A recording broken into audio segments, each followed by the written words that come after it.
بسم اللہ الرحمن الرحیم الحمد للہ وحدہ والصلاة والسلام علی اشرف الانبیاء والمرسلین الحمد للہ الذی انزل التوراۃ علی موسیٰ والانجیل علی عیسیٰ والزبور علی داود والفرقان علی محمد صلی اللہ علیہ وسلم اما بعد فاعوذ باللہ من الشیطان الرجیم بسم اللہ الرحمن الرحیم وَإِذْ يَرْفَعُ إِبْرَاهِيمُ الْقَوَاعِدَ مِنَ الْبَيْتِ وَإِسْمَاعِيلُ رَبَّنَا تَقَبَّلْ مِنَّا إِنَّكَ أَنْتَ السَّمِيعُ الْعَلِيمُ وقال النبي صلى الله عليه وسلم أول من بدل دينا عمرو بن لهي وقال النبي صلى الله عليه وسلم إني رأيت يجر أمعاءه في النار أو كما قال النبي صلی اللہ علیہ وسلم۔ میرے محترم بزرگوں دوستو، پھر اپنی کم علمی کا احساس دلاتے ہوئے کہ پوری کائنات کے انسان مل کر بھی محمد مصطفیٰ صلی اللہ علیہ وسلم کی شان اور سیرت بیان کما حقہ جیسے کرنا چاہیے نہیں کر سکتے، لیکن پھر بھی چونکہ آج کے دور میں مشغولیت کی وجہ سے پڑھنے پڑھانے کا، سیرت پڑھنے کا موقع نہیں ملتا، اس لیے اللہ نے ذہن میں بات ڈالی تو یہ سیرت کا پروگرام روزانہ ظہر کی نماز کے بعد رمضان کے ختم تک انشاءاللہ جاری رہے گا۔ کل گزشتہ ایک رمضان کو ابتدائے آفرینش سے چھوڑ کر، آدم علیہ السلام سے چھوڑ کر براہ راست ابراہیم علیہ السلام سے شروع کیا گیا تاکہ نبی کا زمانہ بھی قریب ہو، نبی سے انسیت ہو جائے اور سیرت جلدی شروع ہونے میں ہمارے لیے آسانی ہو سکے۔ تو کل گزشتہ ایک رمضان کو اللہ کے نبی ابراہیم خلیل اللہ علیہ السلام کی مختصر سیرت، اپنی بیوی بچوں کو سنگلاخ وادی میں چھوڑنا، پھر وہاں کے حالات، پھر اسماعیل کے تڑپنے پر زمزم کا نکلنا، جبرائیل کے پر مارنے کے ذریعے سے، پھر زمزم کے فضائل مختصر کل آپ کے سامنے رکھے گئے تھے۔ آج وہی سے انشاءاللہ آگے بات بڑھے گی۔ آج دوسرا رمضان ہے، اللہ تعالی ہم سب کی تراویح کو، رمضان کو بے انتہا قبول فرمائے۔ بہرکیف اللہ تعالیٰ نے اسماعیل علیہ السلام کے قدموں سے جو پانی نکالا ہے اس کی برکات کل آپ کے سامنے بیان ہو رہی تھی۔ بہت ساری باتیں آپ کے سامنے آئی، لیکن ایک دل میں بات یہ آتی ہے کہ جب محمد مصطفیٰ صلی اللہ علیہ وسلم کو معراج کرائی جا رہی ہے اور تشت بھی جنت سے آیا ہے، سوئی دھاگا تک جنت سے لایا گیا، شق کے صدر جب کیا گیا اور نبی کے مبارک دل کو دھونے کا نمبر آیا تو انتخاب زمزم کے پانی کا کیوں کیا گیا؟ اگر دیکھیں دل افضل ہوتا ہے، پانی اس سے کم افضل ہوتا ہے۔ اگر دیکھیں یہ دل محمد مصطفیٰ کا ہے اور ادھر ایڑی اسماعیل علیہ السلام کی لگی ہے تو تھوڑا دل گوارا نہیں کرتا کہ ایک نبی جو اسماعیل ہے کم درجے والا اور ایک محمد مصطفیٰ کے تمام انبیاء کا سردار ہے، تو ایک نبی کے ایڑی سے لگے ہوئے پانی سے محمد مصطفیٰ کے سینے کو کیوں کر دھویا گیا؟ تو علماء نے بڑا عجیب نکتہ لکھا ہوا ہے۔ اللہ یہ بتانا چاہتے ہیں کہ وقت کا نبی کتنا ہی بڑا کیوں نہ ہو، باپ کے سامنے، ماں کے سامنے اس کا مقام کیا ہوتا ہے، اللہ یہ سمجھانا چاہتے ہیں۔ آپ کے پاس شاید سمجھ میں نہ آئے، لیکن ایک مثال سے آپ کے سامنے رکھوں۔ آپ کا بیٹا حافظ قرآن ہو اور آپ کا بیٹا مصلی پر کھڑا ہو کے نماز پڑھاتا ہو، اگر آپ آ جائے مسجد کے اندر، تمام لوگوں کو بتائے کہ حافظ کے والد ہے، عالم کے والد ہے، مفتی کے والد ہے، ان کا مقام بڑا ہے، لہذا جب نماز پڑھانے کا موقع آئے گا تو آپ حافظ صاحب کو آگے بڑھاؤ گے یا ان کے والد کو آگے بڑھاؤ گے؟ بولو نا بھائی، حافظ صاحب کو آگے بڑھاؤ گے، اس سے کہ اللہ نے وہ مقام ان کو عطا فرمایا ہے۔ والد ضرور ہے، اپنے مقام پر ان کا مقام بڑا ہے، لیکن جب امامت کا نمبر آئے گا تو آپ اپنے والد کو نہیں بلکہ حافظ قرآن کو آگے بڑھاؤ گے۔ لیکن یہی حافظ قرآن رات میں گھر چلا جائے اور باپ بھی تراویح پڑھ رہا تھا اور رات میں باپ سو رہا ہے، باپ کے پیر دکھ رہے ہیں اور باپ نے اشارہ کیا بیٹا میرے پیر دبا دو۔ اب بچہ کہتا کہ نہیں میں امام ہوں آپ کا، میں آپ کے پیر نہیں دباؤں گا۔ تو لوگ کہیں گے تو کتنا جاہل ہے، تو اپنے وقت کا امام کیوں نہ ہو لیکن باپ کے پیر دبانا تیرا کام ہے، باپ تیرے پیر نہیں دبائے گا۔ بات سمجھ میں آ رہی نہیں آ رہی؟ تو ہر اسی کا مقام ایک جگہ پر ہے۔ تو محمد مصطفیٰ کا مقام بھلے ہی جو کیوں نہ ہو، لیکن جب ماں باپ کا نمبر آیا تو اسماعیل کی نسل سے اللہ نے محمد مصطفیٰ کو پیدا کیا ہے، تو اسماعیل کے ایڑی کے لگے ہوئے زمزم کے پانی سے اللہ نے محمد مصطفیٰ کے دل کو دھوا ہے۔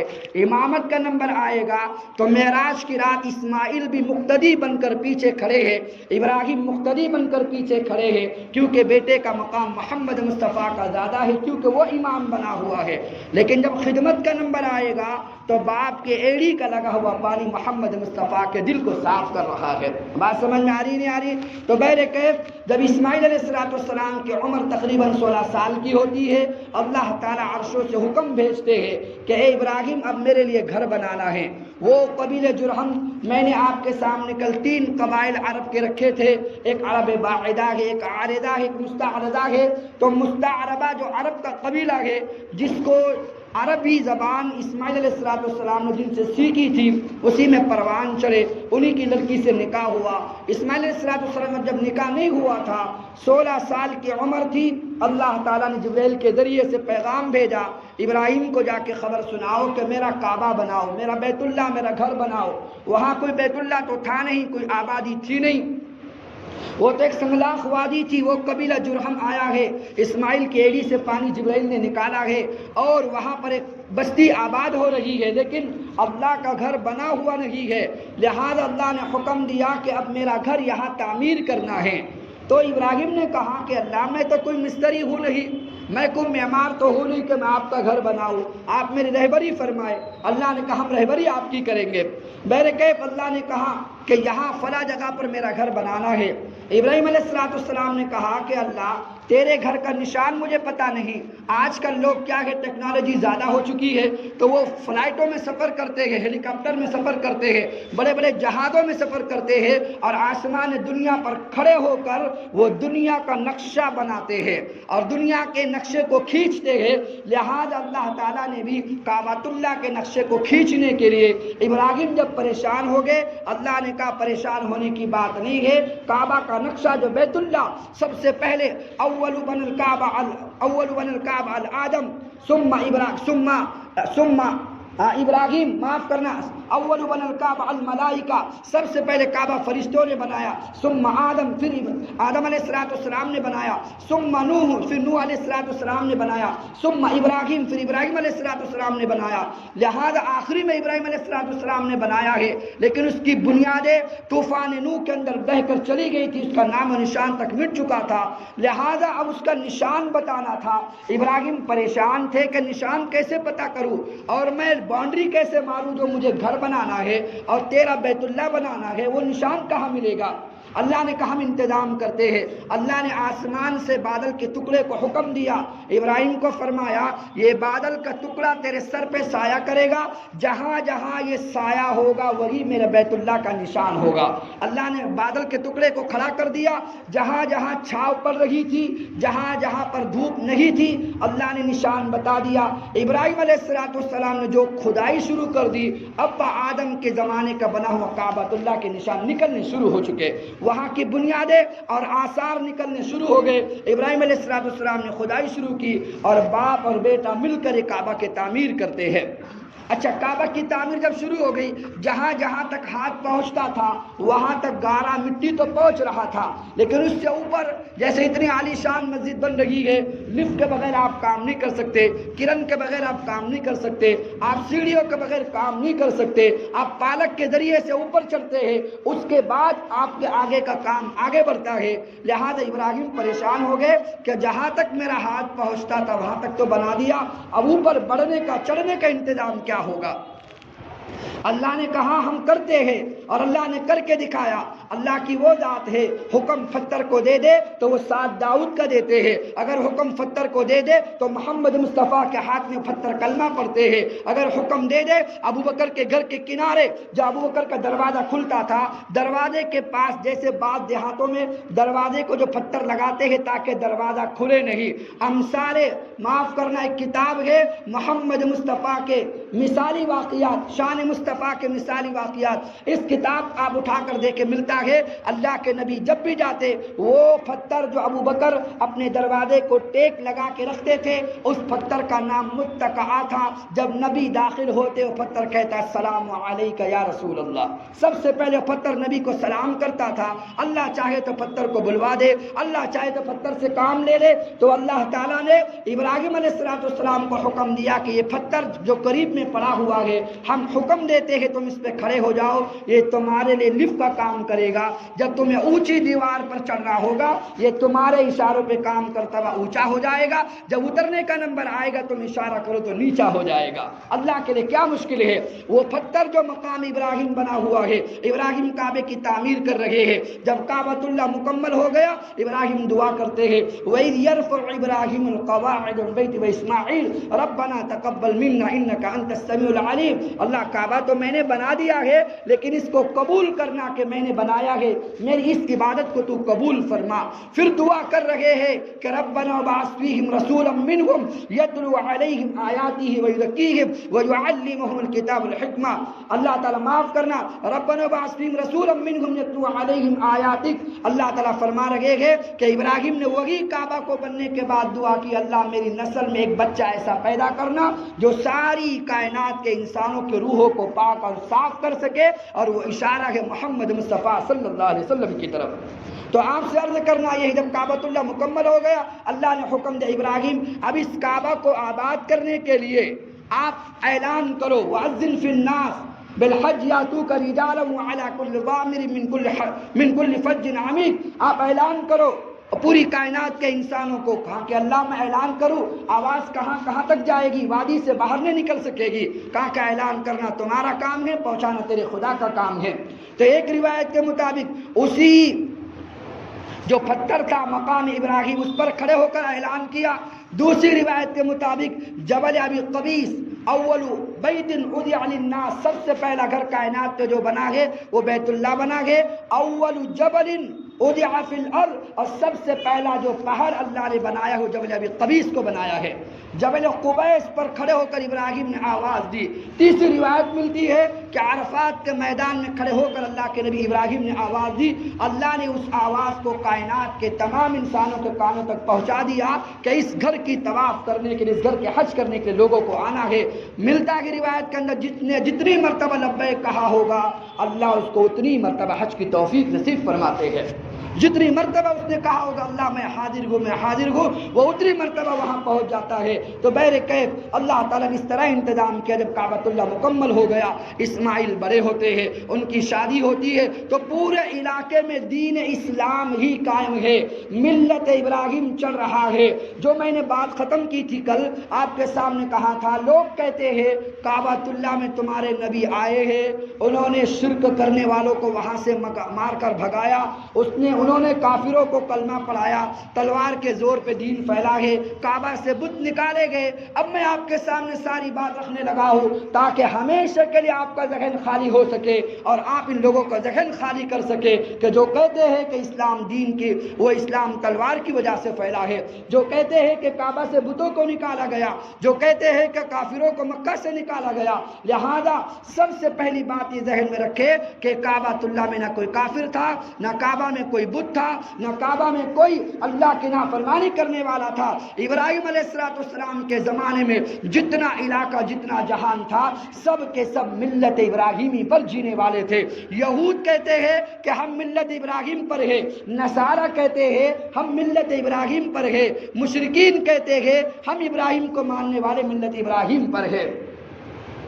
اللہ فرما رہے ما کان یہودی ولا نصرانی ولکن کان حنیفا مسلما ما کان ابراہیم یہودیا ولا نصرانیا ولکن کان حنیفا مسلما وما کان من المشرکین، کہ جو یہودی کہتے کہ ہم ملت ابراہیم پر ہے، جو نصارہ کہتے ہم ملت ابراہیم پر ہے، اور جو مشرکین مکہ کہتے ہم ملت ابراہیم پر ہے، جھوٹ کہتے ہیں، بلکہ ملت ابراہیم پر نہیں ہے۔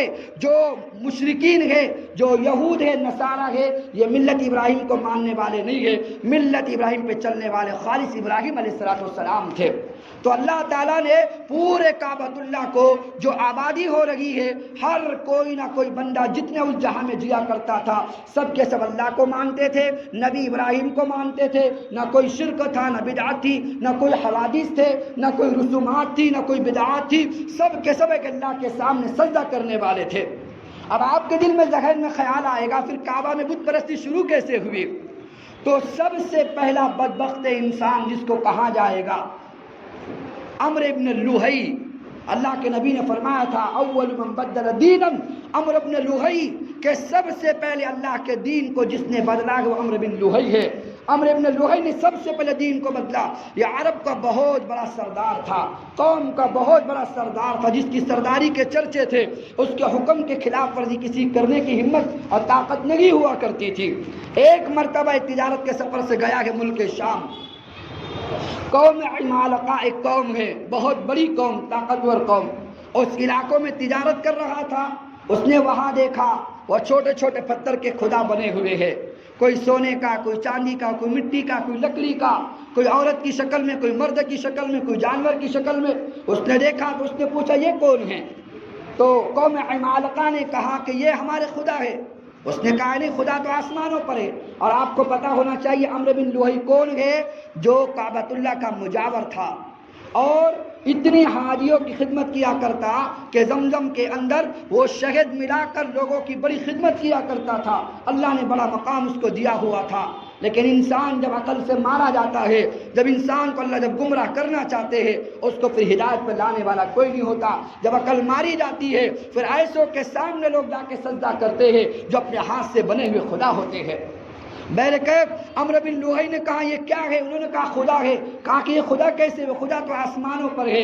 قوم عمالقہ نے کہا کہ ہمیں پتا ہے خدا آسمان پر ہے لیکن نظر تو نہیں آتا، نظر تو نہیں آتا۔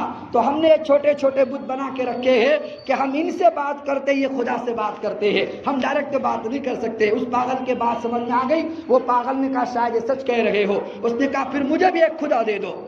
تو سب سے پہلے حبل نامی جو خدا ہے، وہ حبل نامی بت کو اس نے خرید کر ان سے لایا۔ کہا کہ یہ بت مجھے دے دو، میں بھی جاتا ہوں اور مکہ والوں کو بتاتا ہوں جس خدا کو تم تلاش کر رہے ہو وہ خدا میں لے کر آیا ہوں۔ آ رہی بات عقل میں؟ جس خدا کو تم پوچھتے ہو تم نے دیکھا تو نہیں ہے، وہ خدا یہ ہے، میں لے کر آیا ہوں، اب تم کو کہیں جانے کی ضرورت نہیں ہے اور اس کو ہم کعبۃ اللہ میں رکھ دیں گے۔ اس نے وہاں سے سفر کر کے آیا، ساری قوم کو جمع کیا۔ میں نے آپ سے کہا عرب کا سردار تھا، کوئی اس کے بات کو ٹالتا نہیں تھا۔ اس کے حکم کے مطابق اس بت کو جو اللہ کا گھر ہے، جس کو ابراہیم پاک نبی نے بنایا، قربانی جس کی اسماعیل پہ لگی ہے، اور جس کو اللہ تعالیٰ نے محمد مصطفیٰ کے لیے اللہ تعالیٰ نے قائم اور دائم رکھا، تو اس اللہ نے اللہ کے گھر کے اندر، اپنے ہی گھر کے اندر، خدا کے گھر کے اندر اس بدبخت نے کیا کیا؟ اس خدا کو لا کے رکھ دیا اور قوم میں اعلان کیا بنو زہرہ ہے اور بھائی بنو حذیل ہے اور یہ بنو ثقیف اور جتنے قبائل آس پاس کے لوگ ہیں، بنو جرہم ہے، یہ کیا کرے؟ جب یہاں پر آپ رہ رہے ہو، اپنا ایک خدا جو جتنا بڑا مقام جس کا ہوگا، ہر قبیلے والا ایک خدا بنائے اور ایک خدا لا کے کعبۃ اللہ میں رکھے۔ لیکن شرط ہے کہ مٹی مجھ سے خریدے، پتھر مجھ سے خریدے۔ کاروبار شروع ہو گیا، مٹی بھی میری ہوگی، پتھر بھی میرا ہوگا۔ کئی باہر کے علاقے کا بت تراشا ہوا کبھی آئے تو ہم رکھنے نہیں دیں گے، لہذا مٹی اس سے خریدی جاتی اور اس سے پتھر خریدے جاتے۔ پتھر بھی مکہ کا ہوتا، مٹی بھی مکہ کی ہوتی، وہ بت بنائے جاتے، ہر قبیلے کا ایک بت لا کے رکھا جاتا۔ اس طرح 360 خدا لا کے رکھے گئے۔ اور شرط یہ ہوتی جس قبیلے کی ہم سے جنگ ہوگی، جب ہم سے جنگ ہوگی اس کا خدا نکال کے ہم باہر پھینک دیں گے۔ جب جنگ ہوتی اس کا خدا کعبہ سے نکال کے باہر پھینک دیا جاتا۔ ایسی عقل ماری گئی، ایسی عقل ماری گئی، حتیٰ کہ ایک شخص کہتا ہے کہ مجھے ایک سفر میں جانا تھا، میں سفر چلتے چلتے چلا گیا، اب مجھے اپنا خدا یاد آیا کہ اس کی بندگی کرنی ہے، اس کی عبادت کرنی ہے، لیکن کروں تو کیسے؟ میں مکہ کا پتھر تو ساتھ لایا نہیں کہ تراش کے خدا بنا کے عبادت کرتا، مٹی تو ساتھ لایا نہیں کہ گون کر مٹی کا خدا بنا کے عبادت کرتا، اب کروں تو کیا کروں؟ اس نے دیکھا میری جیب میں بڑی کھجوریں ہے، بشکیدے کے اندر جو میرا تھیلا ہے اس میں بڑی کھجوریں ہے، اس نے کھجوریں باہر نکالی، اس کو توڑ کر کے گٹھلیاں نکالنا شروع کر دی، اس کا مغز ایک طرف کر دیا، گٹھلیاں ایک طرف کر دی، اب جو کھجور کا معجون تیار ہوتا ہے اس کو ملایا اور ملا کر خدا بنانا شروع کر دیا، اس کا خدا بنا لیا۔ جب خدا بن گیا، جب وہ ایمان لایا ہے نبی کی ذات پر، تو نبی کو ہنس کے کہنے لگا یا نبی اللہ، میں نے خدا تو اپنا بنا لیا، لیکن سفر میں سارے کھجور ختم ہو گئے، تو کھاؤں تو کیا کھاؤں؟ جب بھوک لگی تو اپنے خدا کا ہاتھ توڑ کے کھا گیا، جب بھوک لگی تو دوسرا ہاتھ توڑ کے کھا گیا، پھر بھوک لگی تو ایک پیر توڑ کے کھا گیا، پھر بھوک لگی تو سر توڑ کے کھا گیا۔ اس طرح میں نے اپنے خدا کا ستیہ ناش کر دیا اور سارا خدا میں خود ہی کھا گیا۔ تو میں نے کہا یہ خدا ہو سکتا ہے؟ ایک صحابی نبی کی ذات پر کلمہ پڑھ کے ایمان لائے ہے، تو صحابہ نے پوچھا تم زمانے جاہلیت کے ایمان لانے کوئی واقعہ تو بتاؤ۔ تو اس صحابی نے کہا یا میرے دوستو، بات اصل یہ ہے کہ تم لوگ کہتے ہو کہ خدا فائدہ نہیں دیتا، لیکن میرے خدا نے مجھے بڑا فائدہ دیا۔ سارے صحابہ حیرت میں پڑ گئے کہ پتھر کا خدا کیسے نفع نقصان کا مالک ہو سکتا ہے، تمہارے خدا نے کیسے تم کو فائدہ کیا؟ تو وہ کہنے لگے کہ میرے خدا نے مجھے فائدہ اس طرح دیا کہ میں اپنا خدا سر پہ اٹھا کے چڑھ رہا تھا سفر میں، ایک مرتبہ مجھے پیشاب آئی، میں نے اپنے خدا کو سر سے اتارا، ایک طرف کو رکھ دیا جنگل میں، اور میں ایک طرف آڑ میں چلا گیا پیشاب کرنے کے لیے۔ جب واپس لوٹ کر آیا تو میں نے دیکھا وَالثَّعْلَبُ يَبُولُ عَلَىٰ رَأْسِهِ، تو میں نے دیکھا کہ لومڑی میرے خدا کے سر پہ پیشاب کر رہا ہے۔ تو میں نے کہا میں نے یہ کہا یہ خدا ہو سکتا ہے جو لومڑی سے اپنے آپ کو پیشاب سے نہ بچا سکے، وہ میرا خدا ہو سکتا ہے۔ اسی وقت میرے دل میں اسلام گھر کر گیا اور اسی وقت میں کلمہ پڑھ کے اسلام میں داخل ہو گیا۔ تو آپ کو بتانا مقصود یہ ہے کہ جو کل ہم نے آپ کے سامنے بات رکھی تھی کہ کعبۃ اللہ میں بت آئے کیسے، اور وہاں پر اسلام اکیلا محمد مصطفیٰ اور ابراہیم علیہ السلام کا دین تھا، لیکن وہاں پر شرک اور بدعت اور کفر اور بت پرستی شروع ہوئی ہے۔ اس کو شروع کرنے والا کون ہے؟ عمرو بن لوہی سب سے بڑا بدبخت انسان ہے جس نے شرک وہاں شروع کیا ہے۔ اس طرح بت پرستی کعبۃ اللہ میں شروع ہوئی تھی اور وہاں پر اللہ کے نافرمان پیدا ہونا شروع ہو چکے۔ اب آپ دوسرا سوال کرو گے یہود و نصارہ پھر کہاں سے آئے؟ چلو شرک وہاں کعبۃ اللہ میں آ گیا، عمرو بن لوہی کی بری کرتوتوں کی وجہ سے، اس کی حرکتوں کی وجہ سے، اس کے بت لانے کی وجہ سے وہاں پر خدا کی پرستی چھوڑ کر کسی اور کی پرستی اور خدا کو 360 خدا کو ماننے لگے۔ لہذا یہود اور نصارہ یہ کوئی مدینے کے رہنے والے نہیں ہے، روایات میں ملتا ہے کہ یہ مکہ کے رہنے والے نہیں، مدینے کے رہنے والے نہیں ہے۔ اچھا ایک بات آپ کے سامنے کر دی ہے کہ مقام ابراہیم اللہ تعالیٰ نے بات چھوٹ جائے گی کہ شرک کیسے ہوا، ہم نے آپ کے سامنے رکھ دیا۔ اللہ نے اپنے گھر کو پاک کرنے کے لیے محمد مصطفیٰ کو پھر بھیجا ہے۔ بہرکیف اس گھر کے اندر اللہ تعالیٰ نے جب کعبۃ اللہ تعمیر ہو چکا ہے تو وہ پتھر جس پر اللہ کے نبی خلیل اللہ قدم رکھ کر اونچا ہو کر وہ نبی کا ساتھ دیا کرتا تھا، اس پتھر نے اللہ سے سوال کیا اللہ ہر چیز کا بدلہ ملا کرتا ہے تو میرا بھی تو بدلہ ہونا چاہیے، میرا بھی تو بدلہ ہونا چاہیے۔ مستری آپ کے پاس کام کر رہے ہیں، شام ہوتے ہی پسینہ سوکھنے سے پہلے پیمنٹ آپ دیتے ہو، ہفتہ ختم ہونے سے پہلے جیب میں پیمنٹ دیتے ہو۔ اگر تم تگاری لاؤ تو اس کا معاوضہ ہوگا، پلیٹیں لاؤ تو معاوضہ ہوگا، بلیاں لاؤ تو معاوضہ ہوگا، جو چیزیں تم لاؤ گے اس کا بدلہ آپ کو دینا پڑے گا۔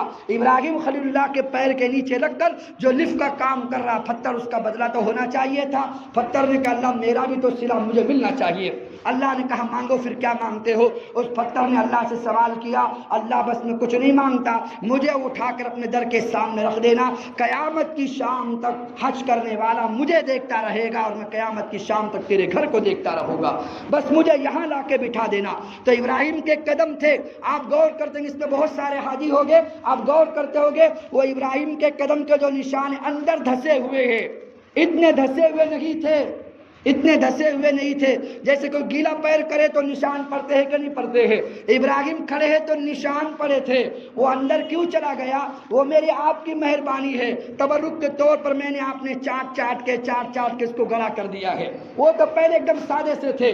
حضرت سلمان فارسی رضی اللہ عنہ کا باغ مدینے کے اندر، وہ باغ ہم نے دیکھا ہے، وہ باغ کی لکڑیاں ساری سوکھ گئی اور ساری کھجوریں برباد ہو گئی۔ کیوں؟ اتنا مبارک کھجور تھا جس کو اللہ کے نبی نے اپنے ہاتھ سے لگایا تھا، وہ ہر سال 2 مرتبہ پھل دیا کرتا تھا۔ لیکن حاجی لوگ جاتے تبرک کے طور پہ سینہ لگاتے، وہ سینہ لگنے کی برکت کی وجہ سے سارا کھجور کا درخت سوکھ گیا۔ سینے میں اتنا اچھا تو سینہ ہوگا نہیں، وہ سب جا کے سینہ تبرک کے طور پہ لگا رہے، گلے مل رہے ہیں، وہ سارا کھجور برباد ہو گیا اور کھجور آنا بند ہو گئی۔ یہ تبرک کے طور پر ہوتا ہے۔ تو مقام ابراہیم، جو آپ نے کعبۃ اللہ کا دروازہ دیکھا ہوگا، دروازے کے بالکل سامنے جو دیوار زمین کو لگ رہی ہے، اگر آپ غور سے دیکھو گے تو وہاں پر 4 بار پتھر آپ کو الگ طرح سے نظر آئے گے۔ وہ جگہ ہے جہاں پر جبرائیل علیہ السلام نے محمد مصطفیٰ صلی اللہ علیہ وسلم کو پہلے 5 نماز اول وقت میں اور دوسری 5 نمازیں آخری وقت میں پڑھائی تھی نبی۔ وہ مصلی جبرائیل اس کو کہا جاتا ہے۔ اس کی تھوڑی دور پر جا کر دیوار سے رکھ کر یہ مقام ابراہیم رکھا جاتا تھا، جس کو اللہ فرما رہے واتخذوا من مقام ابراہیم مصلی، جس کو اللہ فرما رہے وہ کعبہ کے بالکل قریب میں تھا۔ لیکن وہ اب دور کیوں چلا گیا؟ آپ غور کرتے ہوگے، جب رکن یمانی سے آپ چلتے ہیں کعبے کا طواف کرنے کے لیے، اور معاف کرنا حجر اسود سے چلتے ہیں گرین لائٹ کے پاس سے اور رکن یمانی تک پہنچتے ہیں، تو درمیان کا فاصلہ جب آپ دیکھتے ہیں کعبۃ اللہ، میدان رحمت اور حتیم کے تھوڑی دائیں طرف پر آپ کو جو پتھر مقام ابراہیم نظر آتا ہے، پہلے اس زمانے میں وہ وہاں نہیں تھا، پہلے بالکل کعبہ کی دیوار سے لگ کر تھا، تو اس کی ضرورت وہاں تھی تو وہاں موجود تھا۔ کچھ دنوں کے بعد ایسا سیلاب صحابہ کے دور میں آیا ہے کہ وہ پتھر کو بہا کر دور لے گیا۔ سارے صحابہ نے مشورہ کیا کیا کیا جائے، تو کہا کہ کام کرتے ہیں، شاید اللہ کی منشا ہو، آج جہاں پر مقام ابراہیم رکھا ہوا ہے، صحابہ کے دور میں بہ کر وہ پتھر وہاں گیا تھا، صحابہ نے مشورہ کیا شاید اللہ کی کچھ منشا ہے، اللہ نے یہاں لا کے اس کو رکھا ہے، لہذا اس پتھر کو یہی چھوڑ دیا جائے۔ تب وہ مقام ابراہیم کعبہ سے تھوڑے دور ہو چکا ہے، لیکن بہت زیادہ تاریخ پڑھنے کے بعد آپ کو پتہ چلے گا اللہ کی کیا شان ہے۔ وہ کعبۃ اللہ کے سے دور وہ پتھر کیوں گیا ہے، مقام ابراہیم کعبہ کی دیوار سے تھوڑی دور پر کیوں ہے، تاریخ کی کتابیں پڑھنے کے بعد پتہ چلے گا۔ یہ وہی جگہ ہے جب ابراہیم علیہ السلام کعبہ کو بنا رہے تھے، تو کعبہ کو بناتے بناتے دیوار سیدھی ہے یا ٹیڑھی ہے، دیہات میں ہم نے دیکھا ہے مزدوروں کو اور مستریوں کو، وہ نیچے اتر کے دیکھتے ہیں بھئی یہ دیوار سیدھی ہے کہ نہیں سیدھی، دیکھے کہ نہیں دیکھے آپ نے؟ جب گھر بنتا ہے تو مستری ہو یا انجینئر ہو دور کھڑے ہو کے دیکھتا ہے کہ بھئی یہ دیوار صحیح بنی کہ نہیں بنی۔ ابراہیم علیہ السلام جب کعبہ کو بنا رہے تھے تو وہ جس جگہ پر آج وہ معاف کرنا مقام ابراہیم رکھا گیا ہے، جہاں پر مقام ابراہیم آج موجود ہے، ابراہیم علیہ السلام بعین ہی اسی جگہ پر کھڑے ہو کر وہ جگہ کو کعبہ کی دیوار کو دیکھتے تھے کہ یہ دیوار سیدھی ہے کہ نہیں سیدھی ہے۔ اللہ کو کھڑا ہونا اتنا پسند آیا، اللہ نے پتھر کو بھی لا کے اسی جگہ پہ لا کے کھڑا کر دیا۔ یہ حکمت اللہ تعالیٰ کی۔ تو بہرکیف آپ کے سامنے میں نے بات رکھی، سب سے پہلے کہ زمزم کی برکات ہے، دوسرا عرب کے اندر شرک کیسے شروع ہوا اور کعبہ میں 360 بت کیسے آئے، اور سب سے پہلے لانے والا بدبخت عمرو بن لوہی کیسا بدبخت انسان ہے۔ اب آپ کے سامنے باتیں رکھنی ہے مختصراً کہ اللہ تعالیٰ نے کہ یہود و نصارہ یہ کیسے آئے ہیں عرب کے اندر، یہود و نصارہ مکہ مدینہ میں کیسے آئے۔ تو سب سے پہلے ملک شام سے کچھ یہودی چل کر مدینہ پہنچے ہیں، بنو قریظہ، بنو نذیر، بنو قینقاع، یہ بڑے بڑے قبائل ہوا کرتے تھے، یہ قبیلے چل کر آئے ہیں مدینے کے اندر۔ مدینے کو اس زمانے میں یثرب کہا جاتا تھا، وہاں جا کے آباد تھے، اور ادھر نجران کے علاقے میں عیسائی رہا کرتے تھے۔ لیکن یمن کا ایک بادشاہ ہے نصر، ابو النصر نے ایک دن خواب دیکھا یمن کے بادشاہ نے، اس وقت بادشاہ نہیں تھا، اس نے خواب دیکھا کہ چند احباش لوگ میرے ملک کو فتح کریں گے اور اس ملک کو زیر زبر کر کے رکھ دیں گے۔ تو اس نے اپنی ساری نسل کو بچانے کے لیے یمن سے نکلا ہے، عراق کا ایک علاقہ ہے حیرہ علاقے میں پہنچا ہے، وہاں جا کے وہ آباد ہوا، اس کی نسل سے بیٹا پیدا ہوتا ہے، وہ سنان ابن اسعد جس کو تبع کہتے ہیں، جس کا لقب تبع تھا، سنان ابن اسد اس کی نسل سے پیدا ہوتا ہے، پھر وہ آگے چل کے بڑا بادشاہ بنتا ہے۔ اور بہت خوخار بادشاہ بنتا ہے تو وہ علاقے کے علاقے فتح کرتے چلتا ہے. جب مدینے پہنچتا ہے تو مدینے میں اس کو پتہ چلا یہاں پر یہودی عالم رہتے ہیں جو علم کے جاننے والے ہیں. اس نے اپنے بیٹے کو، تبا نے، سنان ابن اسعد نے اپنے بیٹے جس کا لقب تبا تھا، اس نے اپنے بیٹے سے کہا کہ ان عالموں کی صحبت میں آپ رہو، یہاں سے آپ کو علم دین ملے گا. اپنے بچے کو چھوڑ کر اپنے ملک فتح کرتا ہوا چلا گیا. جب اپنے ملک واپس لوٹا ہے تو خبر آئی کہ تیرے بچے کو مدینے والوں نے قتل کر دیا. اتفاقاً کسی بات میں لڑائی ہوئی، اس کا بچہ مارا گیا. وہ تیس میں غصے کے عالم میں فوج لے کر آیا ہے کہ آپ میں مدینے کا نام و نشان مٹا دوں گا. وہ واپس آیا ہے تبا خمیری، جس کو سنان ابن اسعد کہا جاتا ہے، اس کا لقب تبا تھا. واپس آیا، اس نے مدینے والوں سے جنگ شروع کی. لیکن جنگ بھی عجیب جنگ تھی. صبح سے شام تک جنگ ہوتی. جب شام کا موقع ہوتا تو سارے مدینے والے گھروں سے کھانا بنا کے اپنے دشمنوں کو پیش کرتے. وہ مدینے والے کھانے بنا بنا کے کھلا رہے ہیں. تو تبا نے کہا یہ کون لوگ ہیں؟ میں ان کی نسلیں قتل کر رہا ہوں اور یہ مجھے کھانا کھلا رہے ہیں، یہ کون ہے؟ تو ان یہودی عالموں سے مشورہ کیا یہ کون لوگ ہیں؟ تو کہا کہ اوہو تم ان کو کیوں مار رہے ہو؟ کہا کہ میں کیوں نہ ماروں، انہوں نے میرے بچے کو مارا ہے. تو ان عالموں نے کہا تم نے ان کے کتنے بچے ذبح کر دیے، اب تو بس کرو.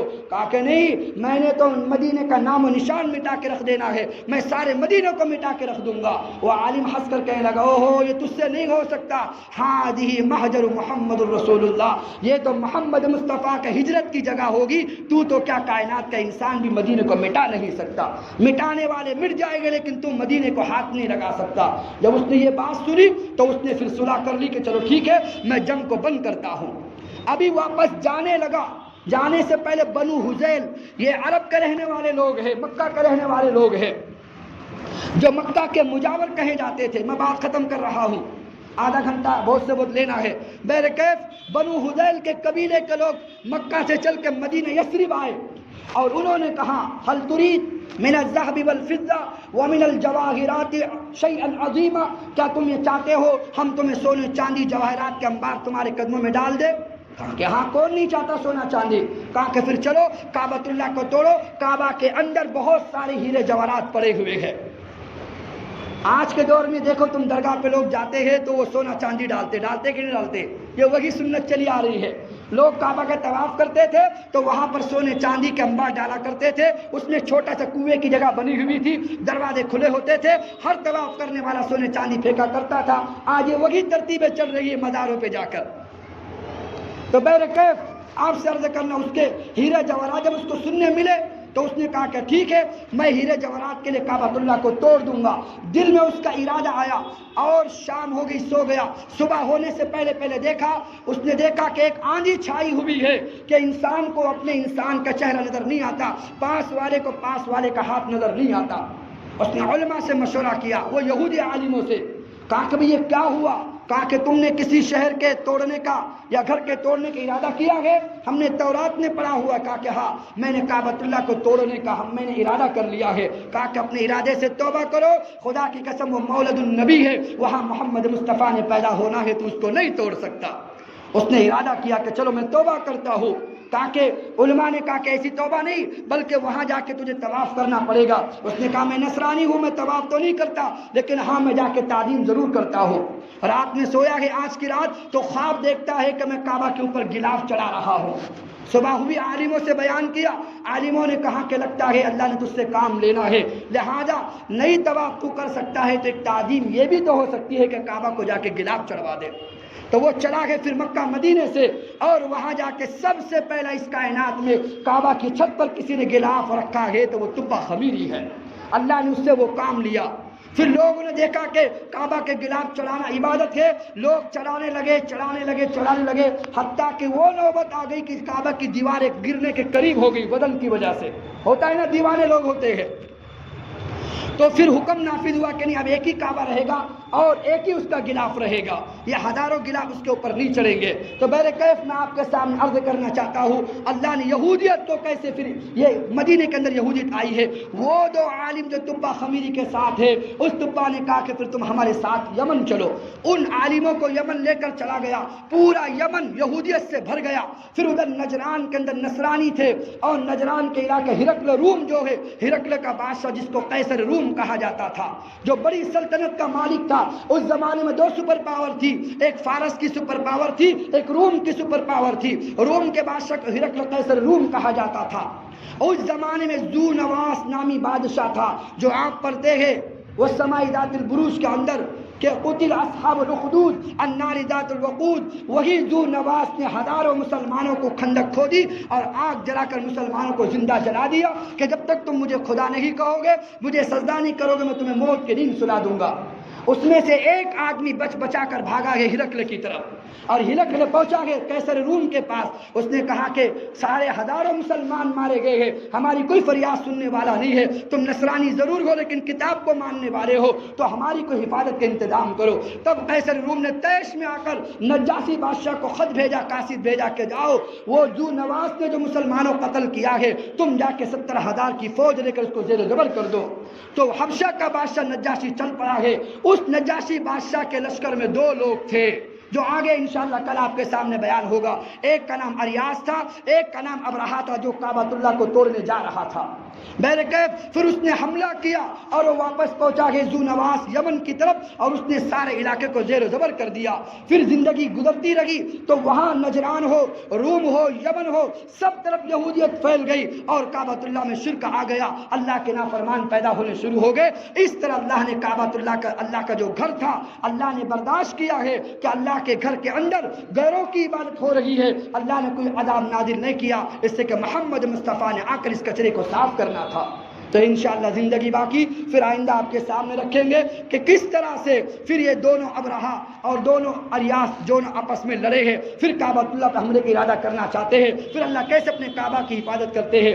زندگی باقی انشاءاللہ تو کل آپ کے سامنے اس کے آگے مزید انشاءاللہ بات ہوگی. یہ سیرت مصطفیٰ ہے. پھر آپ کے سامنے کہہ رہا ہوں, شروع میں بھی میں نے کہا, پھر آخری میں کہتے ہیں پوری کائنات کے انسان مل کر بھی, میرے ذہن میں تو بات آتی ہے, اللہ فرما رہے ہیں اگر پوری دنیا کے قلم کو اگر تو درختوں کو توڑ توڑ کر قلم بنا دیا جائے, اور دنیا کے سارے درختوں کو توڑ کے قلم بنا لو, اور دنیا کے سارے سمندر کو سیاہی بنا دو, اللہ کی تعریف لکھنا شروع کرو, ایک وقت آئے گا سیاہی ختم ہوگی, قلم ٹوٹیں گے, لیکن اللہ کی ذات کی عظمت بیان نہیں ہو سکتی. ادھر کلمہ سے اگر محمد مصطفیٰ مراد لیا جائے تو معنی یہ بنتے ہیں کہ اگر پوری دنیا کے انسان اگر قلم بنا کر بیٹھ جائے اور ساری کائنات کے جو سمندر ہے وہ سیاہی بن جائے, اور سمندروں کا کنارے بیٹھ کر سیاہی ڈبو ڈبو کر محمد مصطفیٰ کی عظمت کو لکھنا شروع کرے, قیامت تو آ سکتی ہے لیکن محمد کی شان کو کوئی بیان نہیں کر سکتا. وہ میرے آپ کے نبی کی شان ہے. وہ اس لیے کہ ان اللہ و ملائکتہ یصلون علی النبی, کہ کائنات کے سردار پر خود اللہ بھی درود بھیجتا ہے, تو اس کی شان کون بیان کر سکتا ہے. اس کے لیے کم علمی کے ساتھ ہی جو بھی غلطی کو ہوتا ہے اللہ مجھے بھی معاف کرے, آپ کو بھی معاف کرے. اب یہ کوشش کرے کہ انشاءاللہ آپ دعوت چلائے, اس مجمع کو بڑھانے کی ہم کوشش کریں کہ ہم بھی آئے, ایک ساتھی کو یہاں مزید لے کر آئے, تاکہ ایک رمضان کا مہینہ ختم ہوتے ہوتے نبی کے مختصر ہی صحیح لیکن 63 سالہ زندگی نبی کی وفات تک ہمارے سامنے ہونی چاہیے, تاکہ ہمیں پڑھنے کا موقع نہیں ملتا, لیکن اس بہانے کم سے کم سن کر ہمیں ایک مشعل راہ اور ایک نمونہ مجھے آپ کو زندگی گزارنے کا ملے گا. اللہ مجھے آپ کو عمل کی توفیق نصیب فرمائے. دعا کرے مختصر. اللهم لك الحمد كما أنت أهل, وصل على محمد كما أنت أهل, وفعل بنا ما أنت أهل, إنك أهل التقوى وأهل المغفرة. ربنا ظلمنا أنفسنا وإن لم تغفر لنا وترحمنا لنكونن من الخاسرين. لا إله إلا أنت سبحانك إنا كنا من الظالمين. سبحانك لا علم لنا إلا ما علمتنا إنك أنت العليم الحكيم. وصلى الله تعالى على خير خلقه محمد وعلى آله وصحبه أجمعين برحمتك يا